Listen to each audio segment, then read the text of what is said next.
Hey guys, Robert here, propheticseer.com, cybertribenetwork.com.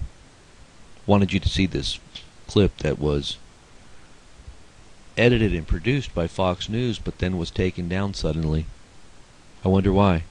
I think you'll find it interesting. Let's talk a little bit about what the campaign slogan used to be for President Obama when he was a candidate. Remember, it was hope and change. The president says that he is still using that slogan in the way in which he hopes to get 4 more years. So we decided to take a look back at the president's first term to see if it lived up to hope and change. Stand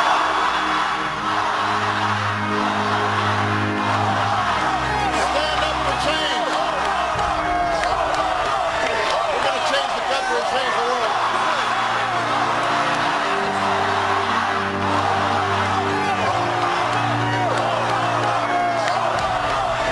It is time to stand for change. When you decide it's time for change to happen, guess what? Change happens.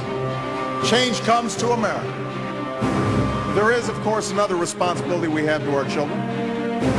That's the responsibility to ensure that we do not pass on to them a debt they cannot pay. I pledge to cut the deficit in half by the end of my first term in office. All of us need to act more responsibly on behalf of a better economic future. Hope has been the guiding force behind the most improbable changes this country has ever made.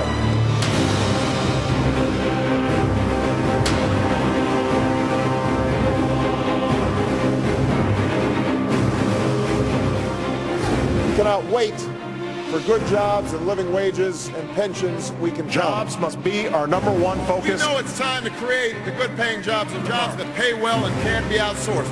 Instead of concentrating on job creation, President Obama has concentrated on growing government.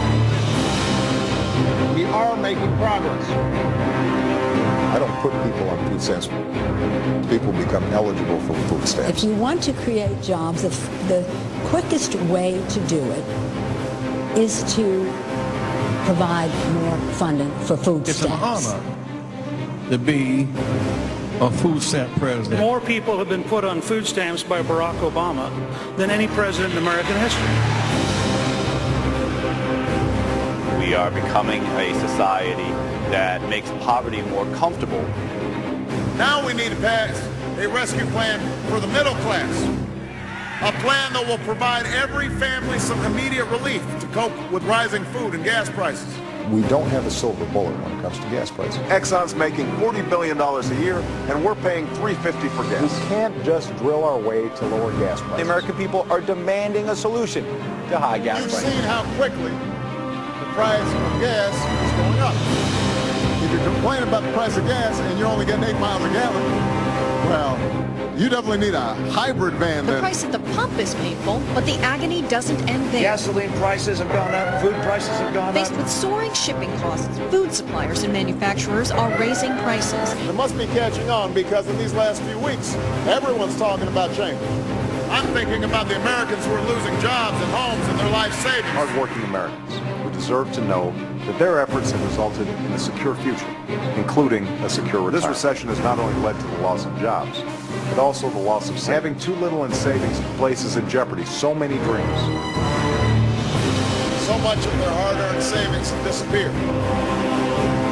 23 million people out of work or stopped looking for work. More Americans are out of work. Inflation rising faster. Motorists already feeling pain. Working-age Americans actively looking for a job is at the lowest level in 30 years. Prompting fear we'll see those long gas lines of the 70s. And at the checkout line shows no sign of letting up. Prices for some of your everyday items shooting through the roof. Oil prices hit record The highs. nation's debt continues to grow. And soaring interest payments on all this borrowing, it's slim pickings for other spending. That's the power of hope. That's the change we seek. That's the change you can stand for. All right. Hats off to Chris White, one of the producers on our team. He's been in a small editing room for the last couple of weeks, reliving the last 4 years.